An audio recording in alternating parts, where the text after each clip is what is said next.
जय जगन्नाथ पिलामाने आपण मानक आम चैनल को स्वागत।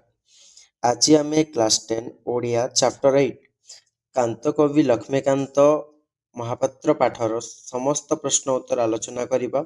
तेणु भिडियोटी को शेष पर्यंत निश्चित देखंतु। तो प्रथम प्रश्न कौन देछि बिले विपरीत अर्थबोधक शब्द गुड़िक देछि विपरीत शब्द गुड़िक देछि। तो रोचकर विपरीत हो जो बिले रोचक बुद्धिमानर तुमे बुद्धिहीन भी करि परिबो किंबा निर्बुद्धिया भी करि परिबो। प्रशंसार कौन हो पिले प्रशंसार निंदा प्रशंसा हो। आसक्त कौन हम पिले आसक्त को आम अनासक्त कहि परिबा। छद्म छद्म को आम वास्तव प्रकृत किंबा अवास्तव प्रकृत बोलिकी कहि परिबा। छद्म को आम प्रकृत मध्य कहि परिबा। हसिबा हसिबार विपरीत होइछि कांदिबा। 2 नंबर प्रश्न कौन देछि पिले संधि विच्छेद करबा पय हमकु देछि कौन करबा संधि विच्छेद। तो ये देख पे किसी शब्द दिए आम संधि विच्छेद करवा जिपरि दुरारोग्य को दुयुक्त आरोग्य करवा दुरारोग्य। पैतृक को पितृयुक्त इक इक प्रत्यय हो गला। उत्तराधिकारी उत्तरयुक्त अधिकारी। अभिषेक कौन हो अभिषेक प्लस उत्सव। सुधाकर कौन हम पे सुधायुक्त आकर। समालोचना हो समयुक्त आलोचना। नेक्स्ट देखा पे 3 नंबर प्रश्न कौन दीजिए कांति लगाई आउ 5 गोटी शब्द लेख बोलिकी कहूँ। तो जमीती कि सूर्यकांति चंद्रकांति स्वर्णकांति रौप्यकांति सुकांति ये आम रहीगला कि कांति लगे 5 गोटी शब्द। 4 नंबर प्रश्न देला नित्ययुक्त आनंद नित्यानंद एहीपरि कौन हम आम देखा जमीती कि सत्ययुक्त आनंद सत्यानंद हो गला। तो नेक्स्ट कौन दे रस रसयुक्त आनंद रसानंद। पूर्णयुक्त आनंद पूर्णानंद। भैरवयुक्त आनंद भैरवानंद। ब्रह्मयुक्त आनंद ब्रह्मानंद ये हो गला। नेक्स्ट देखिबा 5 नंबर चंद्र लगाई 5 गोटी शब्द लिखिबा। तो चंद्र लगाई कौन करिया 5टी शब्द लिखिबा जेमिति कि पूर्णचंद्र हरिश्चंद्र से कांति लगेइथिला एतर आमे चंद्र लगाउछु। गोपाल चंद्र कृष्णचंद्र श्रीचंद्र। नेक्स्ट कौन देछि संक्षिप्त उत्तरमूलक प्रश्न गुड़िक देछि। कांत कवि नाम लक्ष्मीकांत रखा जाइथिला काहीकि। तो कांत कवि जेहेतु से माणवसा गुरुवार दिन जन्म ग्रहण करितिबारु तांको ना लक्ष्मीकांत दियागला। लक्ष्मी तो एथरे कौन गुरुवार दिन कौन पूजा करा जाय बोले लक्ष्मी को पूजा करा जाय। तो ये जने तो पुरुष पिला थिले तेणु तांको लक्ष्मीकांत बोलिकी कहा जायथिला लक्ष्मी पूजा दिन जन्म होइतबा जो। नेक्स्ट कौन दीछि बोले कांत कवि पैतृक ग्रामर नाम कौन थिला माने तांको पितांको जन्मस्थान। तो पैतृक ग्रामर ना थिला तालपदा जहाँकि भद्रक जिल्ला रे अवस्थित थिला। नेक्स्ट कौन दीछि बोले कांत कवि लक्ष्मीकांत पितांको नाम कौन एवं से क्यों वृत्ति अवलंबन करुथिले। तो लक्ष्मीकांत पिता थिले तांको पितांको नाम थिला चौधरी भागवत प्रसाद सामंत महापात्र। तो से ओकिलाती वृत्ति अवलंबन करुथिले। 9 नंबर प्रश्न कौन देला बोले कविता लेखा पई लक्ष्मीकांत कहार श्रद्धाभाजन करथिले। तो से कहार श्रद्धाभाजन कले तो जेतेबेले से कविता लेखुथिले लक्ष्मीकांत जेतेबेले छात्रावास रे कोन उत्कल गोपबंधु श्रद्धाभाजन थिले माने गोपबंधु तंके तांको ठारू से तांकर इंस्पिरेशन थिले। नेक्स्ट कोन देछि पिले लक्ष्मीकांत माता नाम कोन। तो लक्ष्मीकांत माँ थिले राधामणि तांको माँ थिले राधामणि। नेक्स्ट कोन देछि पिले 11 नंबर प्रश्न कहिला लक्ष्मीकांत बीए पढिबा पई कलिकतार क्यों कॉलेज रे नाम लिखाइथिले। तो से बीए पढिबा पई कलिकतार रिपन कॉलेज रे नाम लिखाइथिले क्योंकि रिपन कॉलेज। नेक्स्ट नंबर कौन देछि पिले रेभेन्सा महाविद्यालय रे लक्ष्मीकांत क्यों नाटक रे अभिनय करथिले। तांकर नाटक थिला काकावेरी नाटक रे अभिनय करथिले से। तो 13 नंबर प्रश्न कौन कहला क्यों ठारे लक्ष्मीकांत को कांत कवि रूपे अभिहित करागला माने कांत कवि बोली कि क्यों ठार को कहा जायतिला। तो जेतेबेले 1934 मसिया रे से भद्रक रो हाई स्कूल रे एक संवर्धना उत्सव रे थिले सेही ठारे तांको लक्ष्मीकांत को कांत उपाधि प्रदान कराଯାଇଥିଲା। छात्रावास रे लक्ष्मीकांत क्यों पत्रिकार संपादक दृष्टि आकर्षण करथिले तांके क्यों पत्रिका लिखिथिले बा तांको दृष्टि आकर्षण करथिला। तो तांकर थिला मुकुर पत्रिका। ମୁକୁଟ ପତ୍ରିକାର ସମ୍ପାଦକ ହେଉଛନ୍ତି ବ୍ରଜସୁନ୍ଦର ଦାସ ଏବଂ ଉତ୍କଳ ସାହିତ୍ୟ ପତ୍ରିକାର ସମ୍ପାଦକ ଥିଲେ ବିଶ୍ୱନାଥ କରଙ୍କ ଦୃଷ୍ଟି ଆକର୍ଷଣ କରିଥିଲା। ନେକ୍ସଟ ଦେଇଛି ପିଲେ କାନ୍ତ କବିଙ୍କ କୂଳଗୁରୁଙ୍କ ନାମ କଣ ଥିଲା? ତାଙ୍କ କୂଳଗୁରୁ କିଏ ଥିଲେ? ତାଙ୍କ କୂଳଗୁରୁ ଥିଲେ ବାବାଜୀ ରାମଦାସ ଥିଲେ ତାଙ୍କର କୂଳଗୁରୁ। ନେକ୍ସଟ ପ୍ରଶ୍ନ କଣ ଦେଲା? ଲକ୍ଷ୍ମୀକାନ୍ତଙ୍କ ଇଷ୍ଟ ଦେବତା କିଏ ଥିଲେ? ତାଙ୍କ ଇଷ୍ଟ ଦେବତା ଥିଲେ ଗୋପୀନାଥ ଥିଲେ। ଗୋପୀନାଥ ମାନେ ଶ୍ରୀକୃଷ୍ଣ ଥିଲେ ତାଙ୍କର ଇଷ୍ଟ ଦେବତା। ନେକ୍ସଟ ଦେଖିବା ବନ୍ଦେ ଉତ୍କଳ ଜନନୀ କବିତା ଉତ୍କଳ ସମ୍ମିଳନୀର କେଉଁ ଅଧିବେଶନରେ ଗାନ କରାଯାଇଥିଲା? ତ 1912 ମସିହାରେ ଉତ୍କଳ ସମ୍ମିଳନୀର ଅଧିବେଶନରେ ବନ୍ଦେ ଉତ୍କଳ ଜନନୀକୁ ସଙ୍ଗୀତକୁ ଗାନ କରାଯାଇଥିଲା। ଲକ୍ଷ୍ମୀକାନ୍ତ ଭଦ୍ରକରେ ସ୍ଥାପନ କରିଥିବା ପ୍ରେସର ନାମ କଣ ଥିଲା? ସେ ଯେନ୍ ପ୍ରେସ ତିଆରି କରିଥିଲେ ସେ ପ୍ରେସର ନାମ କଣ ଥିଲା? ତ ସିଏ ସୃଷ୍ଟି କରିଥିବା ପ୍ରେସର ନାମ ଥିଲା ଲକ୍ଷ୍ମୀକାନ୍ତ ଭଦ୍ରକରେ କଣ କହିଥିଲେ? ଗୋପୀନାଥ ପ୍ରେସ। ତାଙ୍କ ଇଷ୍ଟଦେବ ତାଙ୍କ ନାମ ଶୁଣିଲେ ଗୋପୀନାଥ ପ୍ରେସ ନାମ ଦେଇଥିଲେ। ଡଗର ପ୍ରକାଶନ କଟକର ପିଠାପୁର କେଉଁ ମସିହାରେ ହୋଇଥିଲା? ତ ଇଏ ପିଲେ 1948 ମସିହାରେ ହୋଇଥିଲା। ଅସହଯୋଗୀର ଆତ୍ମକଥା କେଉଁ ପତ୍ରିକାରେ ପ୍ରକାଶ ପାଇଥିଲା? କେଉଁ ପତ୍ରିକା ପିଲେ? ଉତ୍କଳ ସାହିତ୍ୟ ପତ୍ରିକାରେ 5ଟି ସଂଖ୍ୟାରେ ଏହା ପ୍ରକାଶ ପାଇଥିଲା। ନେକ୍ସଟ କଣ ଦେଇଛି? ଲକ୍ଷ୍ମୀକାନ୍ତଙ୍କ ଅସମ୍ପୂର୍ଣ୍ଣ ଉପନ୍ୟାସର ନାମ କଣ? ଉପନ୍ୟାସ ହେଉଛି ତାଙ୍କର କଣା ମାମୁଁ। 22 ନମ୍ବର ପ୍ରଶ୍ନ ଦେଲା ପିଲେ ଭାଗବତ ପ୍ରସାଦ ବିହାର ଓଡ଼ିଶା କାଉନସିଲରୁ ଇସ୍ତଫା ଦେଲେ କାହିଁକି?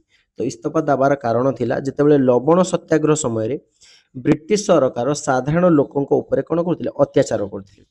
ତ ଏହି ଅତ୍ୟାଚାରକୁ ବିରୋଧ କରିବା ପାଇଁ ଭାଗବତ ପ୍ରସାଦ କଣ ବିହାର ଏବଂ ଓଡ଼ିଶା କାଉନସିଲରୁ ଇସ୍ତଫା ଦେଇଥିଲେ। ନେକ୍ସଟ ଦେଖିବା ଏଇଭଳି 23 ନମ୍ବର ପ୍ରଶ୍ନ କହିଛି ଏଭଳି ସମୟରେ ସାହିତ୍ୟ ସଙ୍ଗୀତ ସଂକୀର୍ତ୍ତନ ଚର୍ଚ୍ଚା ଇଷ୍ଟପୂଜା ଗୁରୁବାଣୀ ପାଳନ ଥିଲା ତାଙ୍କ ପାଇଁ ସାନ୍ତ୍ୱନାର ଔଷଧ। ତ ଏଠାରେ ଆମେ କବିଙ୍କ ପରିଚୟ ବିଷୟରେ କିଛି ଲେଖିବା। ଯେହେତୁ ଇଏ ସରଳାର୍ଥ ଦେଇଛି ତ ସରଳାର୍ଥରେ ସବୁବେଳେ କଣ କରିବ ମୁଁ କହୁଛି ଯେ ଏହିଭଳି ସମୟରେ ତ ଲେଖିନେବା ତାପରେ ଡଟ ଡଟ ଦେଇନେବା ପିଲେ ଏବଂ ଶେଷ ଦୁଇଟି ୱାର୍ଡ ଲେଖିନେବା ସାନ୍ତ୍ୱନାର। ତ ଏଠାରେ ଲେଖିବ ଉକ୍ତ ଗଦ୍ୟାଂଶଟି କାନ୍ତ କବି ଲକ୍ଷ୍ମୀକାନ୍ତ ମହାପାତ୍ରଙ୍କ ଜୀବନୀ ବା ସାହିତ୍ୟ କୃତି ପ୍ରବନ୍ଧରୁ ଗୃହୀତ।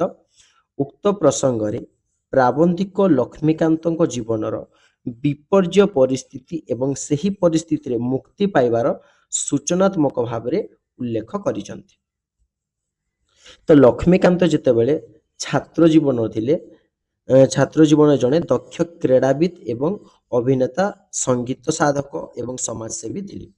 ଯେତେବେଳେ ସେ ବିଏ ପାସ୍ କରିବା ପରେ ସେ ଜ୍ୱରରେ ପୀଡ଼ିତ ହୋଇଗଲେ ଏବଂ ସେ ତାଙ୍କ ଦେହରୁ ଦୁରାକ୍ୟ ବା ଦେହ ସୁସ୍ଥ ରହିଲା ନାହିଁ।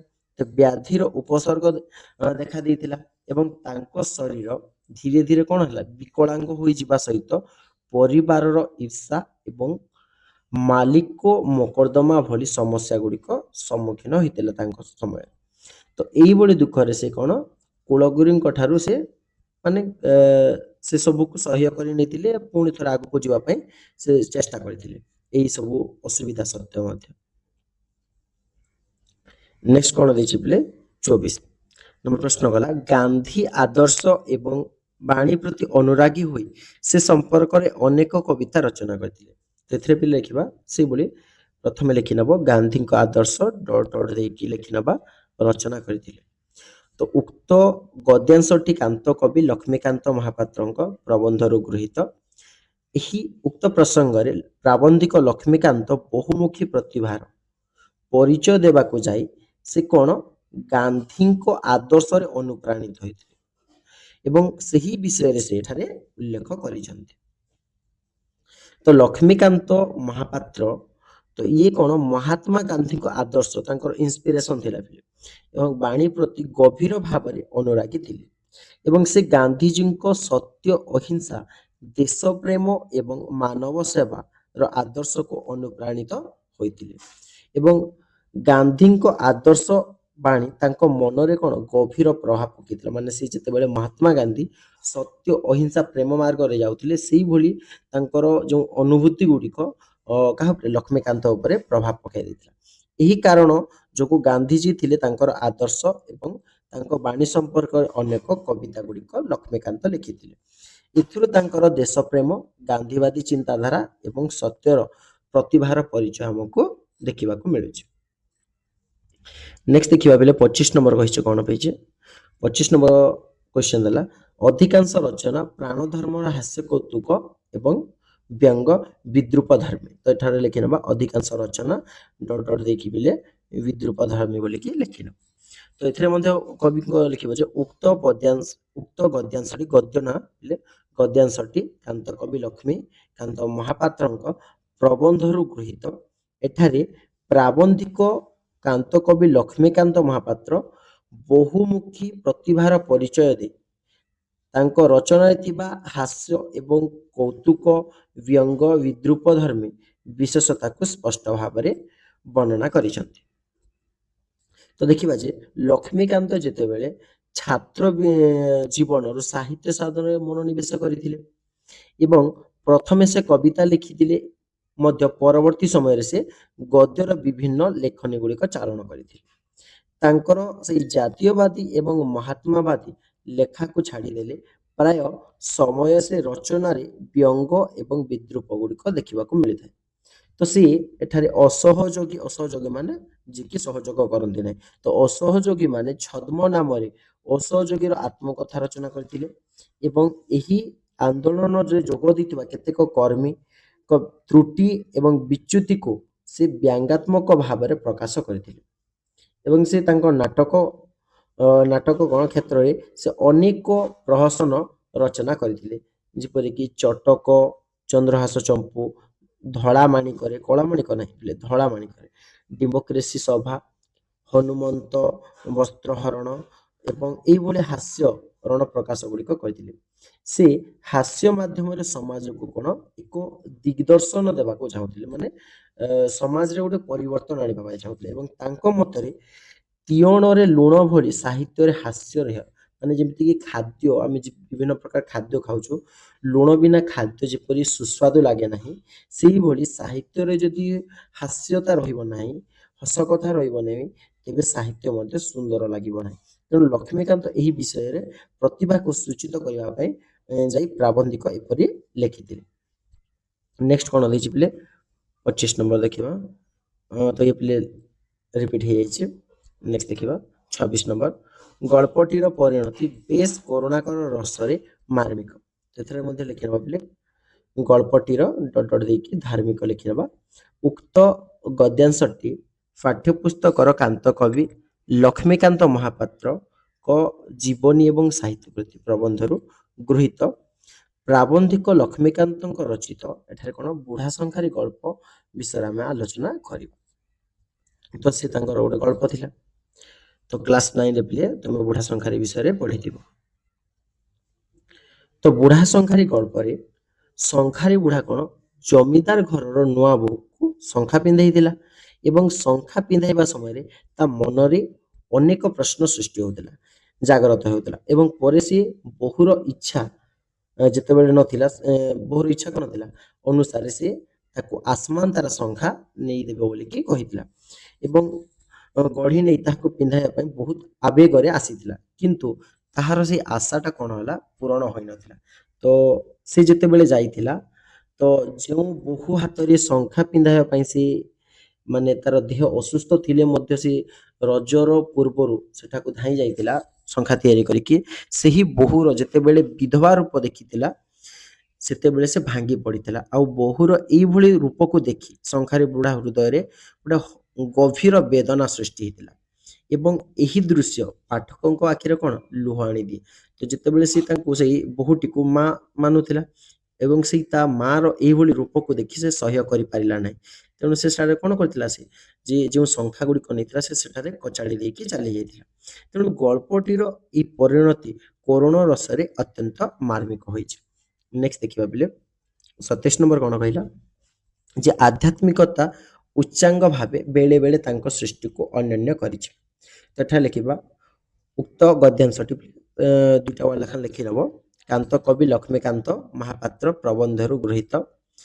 ଏଠାରେ କାନ୍ତ କବିଙ୍କ ଜୀବନ ସଙ୍ଗୀତ ଏବଂ କବିତା ସଂକଳନରୁ ଆଧ୍ୟାତ୍ମିକତା ଭାବର ମହତ୍ଵ ପ୍ରକାଶ ପାଉଛି।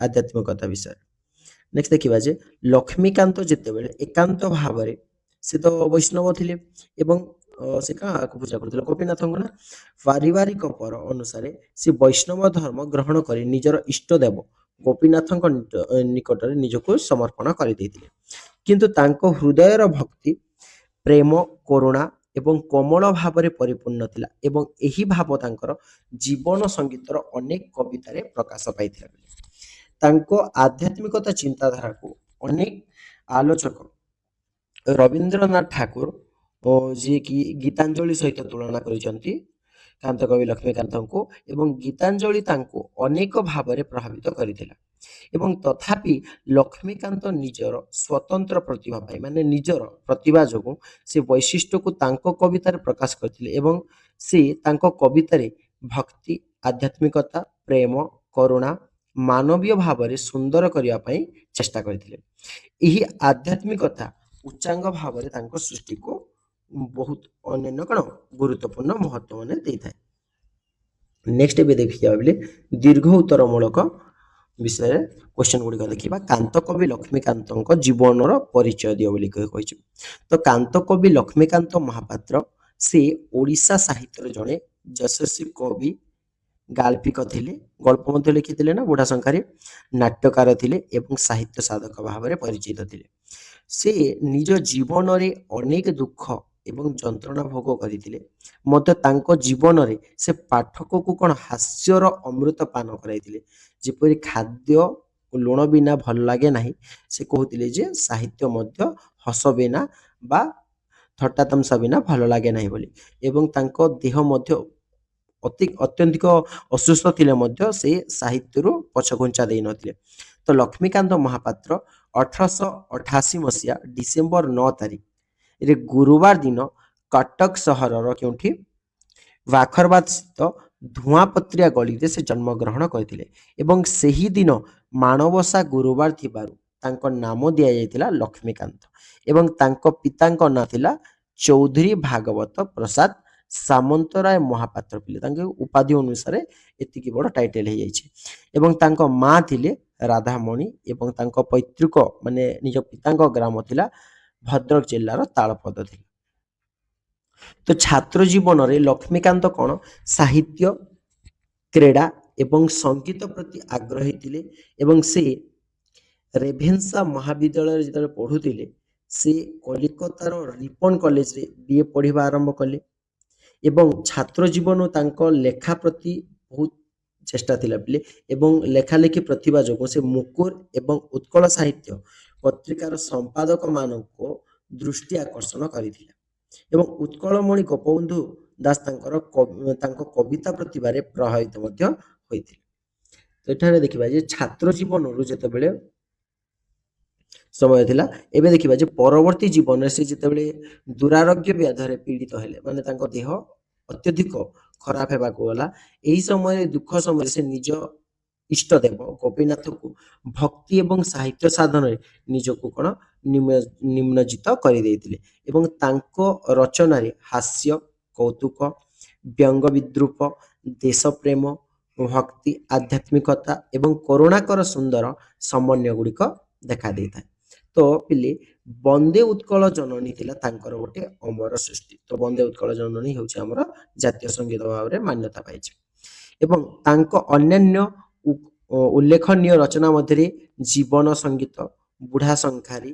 ଅସହଯୋଗୀର ଆତ୍ମକଥା ଏସବୁ ବିଷୟ ଗୁଡ଼ିକ ସେ ରଚନା କରିଥିଲେ ଏବଂ ଓଡ଼ିଆ ସାହିତ୍ୟରେ ତାଙ୍କର ଅବଦାନ ଥିଲା ଅସାଧାରଣ ତାଙ୍କ ରଚନା ଓଡ଼ିଆ ସାହିତ୍ୟକୁ ସମୃଦ୍ଧ କରିଛି ଏବଂ ସେଥିପାଇଁ ଲକ୍ଷ୍ମୀକାନ୍ତ ମହାପାତ୍ରକୁ କାନ୍ତ କବି ଭାବରେ ଓଡ଼ିଶାରେ ସେ ଚିରସ୍ମରଣୀୟ ହୋଇକି ରହିଗଲେ ନେକ୍ସଟ ଦେଖିବା ଯେ 29 ନମ୍ବର ପ୍ରଶ୍ନ ଗଲା କାନ୍ତ କବି ସାହିତ୍ୟ ଗୁଡ଼ିକର ବିବରଣୀ ଗୁଡ଼ିକ ପ୍ରଦାନ କର ତ ଆଧୁନିକ ଓଡ଼ିଆ ସାହିତ୍ୟରେ ଉଜ୍ଜ୍ୱଳ ଜ୍ୟୋତିଷ୍କ ମାନଙ୍କ ମଧ୍ୟରେ କାନ୍ତ କବି ଲକ୍ଷ୍ମୀକାନ୍ତ ମହାପାତ୍ର ଅନ୍ୟତମ ଛାତ୍ର ଜୀବନରୁ ସେ ସାହିତ୍ୟ ସାଧନରେ ମନୋନିବେଶ କରିଥିଲେ ଏବଂ କବିତା ଲାଳିକା ପ୍ରହସନ ଗଳ୍ପ ପ୍ରବନ୍ଧ ଶିଳ୍ପ ସାହିତ୍ୟ ଏବଂ ନାଟକ ଏସବୁ ବିଭିନ୍ନ କ୍ଷେତ୍ରରେ ତାଙ୍କର ଅବଦାନ ଗୁଡ଼ିକ ଅଲଗା ଅଲଗା ରହିଥିଲା କାନ୍ତକବି ରଚନାର ଏକ ପ୍ରମୁଖ विशेषता ହେଉଛି ତାଙ୍କର ହାସ୍ୟ କୌତୁକ ମାନେ ସିଏ ତାଙ୍କ ପୁସ୍ତକ ଯେଉଁମାନେ ପାଠକକୁ କ'ଣ ମାନେ ଖୁସିରେ ଯେପରି ଗୋଟେ ପାଠକୁ ପଢ଼ିବେ କୌତୂହଳ ମନ ସୃଷ୍ଟି ହେବ ସେଭଳି ସେ ପାଠ ଗୁଡ଼ିକରେ ହାସ୍ୟ ଏବଂ କୌତୁକ ଗୁଡ଼ିକ ସୃଷ୍ଟି କରୁଥିଲେ। ବ୍ୟଙ୍ଗ ବିଦ୍ରୂପ ଏବଂ ସେ ଅସହଯୋଗୀର ଛଦ୍ମ ନାମରେ ଅସହଯୋଗୀର ଆତ୍ମକଥାକୁ ରଚନା କରିଥିଲେ। ଉତ୍କଳ ସାହିତ୍ୟ ପତ୍ରିକାରେ 5ଟି ସଂଖ୍ୟାରେ ପ୍ରକାଶ ପାଇଥିଲା। ହାସ୍ୟ ରସାତ୍ମକ କବିତା ଲାଳିକା ମଧ୍ୟରେ ଥିଲା ଚଟକ ଚନ୍ଦ୍ରହାସ ଚମ୍ପୁ, ଧଳା ମାଣିକରେ କଳା ମାଣିକରେ ଯଦି ପିଲେ ଦେବା ତେବେ ତୁମେ କରିବ ଅଭିମନ୍ୟୁ ସାମନ୍ତ ସିଂହାର, ଧଳା ମାଣିକରେ ହେଉଛନ୍ତି କାନ୍ତ କବି ଲକ୍ଷ୍ମୀକାନ୍ତ ମହାପାତ୍ର। କଟକ ସଫର ଆଦି ଉଲ୍ଲେଖଯୋଗ୍ୟ ଗୁଡ଼ିକ ଥିଲା। ତାଙ୍କ ପ୍ରହସନ ଗୁଡ଼ିକ ମଧ୍ୟରେ ଡିମ୍ବକ୍ରେସି ସଭା, ହନୁମନ୍ତରର ବସ୍ତ୍ରହରଣ, ଜର୍ମାନର ଭୂତ ଏବଂ ବ୍ରିଟିଶ ଦୂତଙ୍କ ପ୍ରଶ୍ନୋତ୍ତର ଏସବୁ ବିଷୟରେ ସେ ପ୍ରମୁଖ ଥିଲେ। ସ୍ୱାଧୀନତା ସଂଗ୍ରାମ ଓ ଦେଶ ପ୍ରେମର ଭାବ ମଧ୍ୟ ତାଙ୍କ ରଚନାରେ ପ୍ରକାଶ ପାଇଛି ଏବଂ ଗାନ୍ଧୀଜୀଙ୍କର ସେଇ ଆଦର୍ଶ ବାଣୀ ପ୍ରତି ସେ କ'ଣ ଥିଲେ ଅନୁରାଗୀ ହୋଇ ସେ ଅନେକ ସାରା ଦେଶାତ୍ମବୋଧକ କବିତା ଗୁଡ଼ିକ ରଚନା କରିଥିଲେ। ତାଙ୍କର ସେଇ ଅମର ସୃଷ୍ଟିରେ ବନ୍ଦେ ଉତ୍କଳ ଜନନୀ ଓଡ଼ିଆ ଜାତିର ଗର୍ବ ଏବଂ ଗୌରବ ଅଟେ। ତେଣୁ ସେ ଗୋପୀନାଥ ସଙ୍ଗୀତ ସମାଜ ଗଠନ କରି ଅନେକ ସାରା ନାଟକ ଅପେରା ମଞ୍ଚସ୍ଥ କରାଇଥିଲେ ଏବଂ ତାଙ୍କ ନାଟକ ଗୁଡ଼ିକ ମଧ୍ୟରେ ହ୍ରାସ, ବସନ୍ତ ବିଳାସ, କାଳିୟ ଦଳନ, ବଜ୍ର ବର୍ଜନ, ବଂଶୀ ଶିଖା ଏଭଳି ବିଭିନ୍ନ ଗୁଡ଼ିକ ଉଲ୍ଲେଖଯୋଗ୍ୟ ଥିଲା। କାନ୍ତ କବି ଶିଶୁ ସାହିତ୍ୟ କ୍ଷେତ୍ରରେ ମଧ୍ୟ ନିଜର ପରିଚୟ ସୃଷ୍ଟି କରିଥିଲେ ଏବଂ ପିଲାମାନଙ୍କ ପାଇଁ ପିଲା କଥା, ଚିଡ଼ିଆଖାନା, ପାଠମାଳା, ସାହିତ୍ୟ ସୁଧାକର ଏଭଳି ଶିଶୁ ଏବଂ କିଶୋରମାନଙ୍କ ପାଇଁ ବିଭିନ୍ନ ଉପାଦେୟତା ଗୁଡ଼ିକ ରଚନା କରିଥିଲେ। ପ୍ରବନ୍ଧ ସାହିତ୍ୟ ସମାଲୋଚନା କ୍ଷେତ୍ରରେ ତାଙ୍କର ଅବଦାନ ଅସାଧାରଣ ଅଟେ। ହାସ୍ୟରସ, ସାହିତ୍ୟ ସୃଷ୍ଟିରେ ହାସ୍ୟରସ, କବି ଓ କବିତ୍ୱ, ଓଡ଼ିଆ ସଙ୍ଗୀତ ଆଦି ତାଙ୍କର ଉଲ୍ଲେଖଯୋଗ୍ୟ ପ୍ରବନ୍ଧ ଗୁଡ଼ିକ ଅଟେ। ଏହା ବ୍ୟତୀତ ଗୋପବନ୍ଧୁଙ୍କ ସ୍ମୃତି, ସ୍ମୃତିର ପ୍ରଭା, ଚିନ୍ତାମଣି ସ୍ମୃତି, ଖଣ୍ଡିଏ ଚିଠି ଏଭଳି ତାଙ୍କର ରଚନା ଏବଂ ତାଙ୍କ ସାହିତ୍ୟ ପ୍ରତିଭାର ପରିଚୟ ପ୍ରଦାନ କରୁଛି। ଏହିପରି କାନ୍ତ କବି ଲକ୍ଷ୍ମୀକାନ୍ତ ମହାପାତ୍ର କବିତା, ହାସ୍ୟ ବ୍ୟଙ୍ଗ, ପ୍ରହସନ, ନାଟକ, ଗଳ୍ପ ଏବଂ ଶିଶୁ ସାହିତ୍ୟ ଗୁଡ଼ିକ ରଚନା କରିଥିଲେ ଏବଂ ବିଭିନ୍ନ କ୍ଷେତ୍ରରେ ଅମୂଲ୍ୟ ସାହିତ୍ୟ ସୃଷ୍ଟି କରି ସେ ଆମ ଓଡ଼ିଶାକୁ ସମୃଦ୍ଧ କରିଛନ୍ତି। ନେକ୍ସଟ ଦେଖିବା ବେଲେ 30 ନମ୍ବର ଲାଷ୍ଟ ପ୍ରଶ୍ନ, ରୁଗ୍ଣ ସ୍ୱାସ୍ଥ୍ୟରେ କାନ୍ତ କବି ମୃତ୍ୟୁ ପର୍ଯ୍ୟନ୍ତ କେଉଁ କେଉଁ କାମ ସହ ସମ୍ପୃକ୍ତ ଥିଲେ ସେ ସବୁ ଗୁଡ଼ିକ ଦର୍ଶାଇବା। ତ ଯେତେବେଳେ କାନ୍ତ କବି ଲକ୍ଷ୍ମୀକାନ୍ତ ମହାପାତ୍ର ରୁଗ୍ଣ ସ୍ୱାସ୍ଥ୍ୟ ମାନେ ଯେତେବେଳେ ତାଙ୍କ ଦେହ କ'ଣ ହେଲା ଧୀରେ ଧୀରେ ଅସୁସ୍ଥ ହେବାକୁ ବଢ଼ିଲା ଏବଂ ସେ ଦୃଢ଼ ମନୋବଳ ସହିତ ଶେଷ ଜୀବନ ବିତାଇଥିଲେ ଏବଂ କୁଳଗୁରୁ ଥିଲେ ତାଙ୍କର ବାବାଜୀ ରାମଦାସଙ୍କ ଠାରୁ ଦୀକ୍ଷା ଗ୍ରହଣ କରି ସେ କୁଳଦେବତା ତାଙ୍କର କୁଳଦେବତା ଥିଲେ ବିଲେ ଗୋପୀନାଥଙ୍କ ନିକଟରେ ନିଜକୁ ସମର୍ପଣ କରିଦେଇଥିଲେ ଏବଂ ଏହାପରେ ସେ ସାହିତ୍ୟ ସାଧନା, ସଙ୍ଗୀତ ସାଧନା, ସଂକୀର୍ତ୍ତନ ଚର୍ଚ୍ଚା, ଇଷ୍ଟ ପୂଜା ଏବଂ ଗୁରୁବାଣୀକୁ ପାଳନ ସହିତ ଜଡ଼ିତ କରିଥିଲେ। ତ ସିଏ ଦେଶପ୍ରେମୀ ଥିଲେ। କାନ୍ତ କବି ସ୍ୱାଧୀନତା ସଂଗ୍ରାମୀମାନଙ୍କୁ ତ୍ରୁଟି ବିଚ୍ୟୁତକୁ ଲକ୍ଷ୍ୟ କରି ଅସହଯୋଗର ଆତ୍ମକଥା ରଚନା କରିଥିଲେ। ସେସବୁ ଯେଉଁ ଅସହଯୋଗୀ ମାନେ ଯେଉଁମାନେ ସହଯୋଗ କରୁନଥିଲେ ଏବଂ ସେମାନଙ୍କର ଆତ୍ମର ଘଟଣା କ'ଣ ତାକୁ ଲକ୍ଷ୍ୟ କରି ସେ ଅସହଯୋଗୀର ଆତ୍ମକଥା ରଚନା କରିଥିଲେ ଏବଂ ସେ ପଞ୍ଚାମୃତ ନାଟିକା ମଧ୍ୟ ରଚନା କରିଥିଲେ ଏବଂ 1921 ମସିହାରେ ଗୋପୀନାଥ ସଙ୍ଗୀତ ସମାଜ ସେ ଗଠନ କରିଥିଲେ ଏବଂ ଅନେକ ସାରା ନାଟକ ରଚନା କରିଥିଲେ ଏବଂ ଗୋପୀନାଥ ପ୍ରେସ ସ୍ଥାପନ କରିଥିଲେ ତାଙ୍କ କୁଳଗୁରୁଙ୍କ ନାମ ଅନୁସାରେ କୁଳଗୁରୁ ବୋଲଛି ତାଙ୍କର ଇଷ୍ଟଦେବଙ୍କ ଅନୁସାରେ ଏବଂ ଏହି ପ୍ରେସରୁ ଟଗର ପତ୍ରିକା ପ୍ରକାଶ ପାଇଥିଲା ଗୋପୀନାଥ ପ୍ରେସ।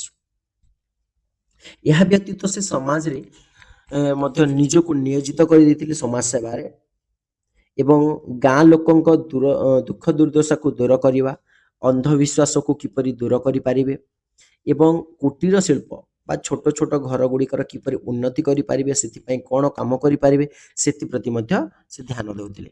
ଏହିପରି ରୁଗ୍ଣ ସ୍ୱାସ୍ଥ୍ୟ ସତ୍ତ୍ୱେ ମାନେ ତାଙ୍କ ଦେହ ଏତିକି ମାତ୍ରାରେ ଅସୁସ୍ଥ ଥିବା ସତ୍ତ୍ୱେ ମଧ୍ୟ ସେ ମୃତ୍ୟୁ ପର୍ଯ୍ୟନ୍ତ ତାଙ୍କର ଶେଷ ଜୀବନ ପର୍ଯ୍ୟନ୍ତ ସେ ସାହିତ୍ୟ ସଙ୍ଗୀତ ଏବଂ ଧର୍ମ ଆଧ୍ୟାତ୍ମିକତା ଏସବୁକୁ ବାଦ ଦେଇ ନଥିଲେ। ନାଟ୍ୟ ଚର୍ଚ୍ଚା ପ୍ରକାଶନ ସମାଜସେବା ଏଇ ବିଷୟରେ ତାଙ୍କର ଶେଷ ଜୀବନ ପର୍ଯ୍ୟନ୍ତ ସେ ଜଡ଼ିତ ହୋଇଥିଲେ। ତ ପିଲାମାନେ ଆଜିର ଭିଡ଼ିଓ ଏତିକି ଥିଲା। ତ ଭିଡ଼ିଓଟି ଯଦି ଆପଣମାନଙ୍କୁ ଭଲ ଲାଗିଥାଏ ଚ୍ୟାନେଲଟିକୁ ସବସ୍କ୍ରାଇବ୍ କରନ୍ତୁ, ଭିଡ଼ିଓଟିକୁ ଲାଇକ୍ କରନ୍ତୁ, ସେୟାର କରନ୍ତୁ ଏବଂ ପରବର୍ତ୍ତୀ ଭିଡ଼ିଓରେ ପୁଣି ଥରେ ଦେଖା ହେବା ପିଲାମାନେ। ସେ ପର୍ଯ୍ୟନ୍ତ ଧନ୍ୟବାଦ। ଜୟ ଜଗନ୍ନାଥ ପିଲାମାନେ।